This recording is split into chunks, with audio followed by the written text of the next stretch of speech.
Subject కి ఒక teacher ఉంటారు, అన్ని సబ్జెక్టులు నన్ను చదవమంటారు. ఇంత చిన్న బుర్రలో అన్ని ఎలా నింపాలి?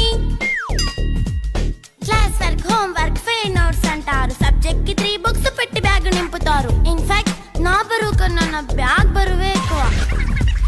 క్వశ్చన్లు, ఆన్సర్లు, సర్ప్రైజ్ టెస్టులు అన్ని దాటుకొని మళ్ళీ స్కూల్ వ్యాన్ ఎక్కేసి అమ్మయ్య ఇక ఇంటికి వచ్చేసామనుకుంటే మార్క్స్ తక్కువ వస్తే చెయ్యాలి అసైన్మెంట్. రిపోర్ట్ కార్డ్ చూపిస్తే ఇంట్లో ఉన్న పనిష్మెంట్. హోమ్ వర్క్ చేయమంటూ మమ్మీ చంపుతుంటుంది. ట్యూషన్ టైం అయిందని డాడీ తరుముతుంటాడు. డాన్స్ క్లాస్ కి వెళ్ళమని తాతయ్య తిడతాడు. స్నాక్స్ తిని వెళ్ళమని నాన్నమ్మ ఆపుతుంది. ఇక అన్నీ అయిపోయాక కాసేపు టీవీ చూద్దామంటే మమ్మీ ఎంట్రీ ఇచ్చింది. బెడ్ యొక్క మంది చిన్న నాప్ తీసేలోపు తెల్లారిపోయింది.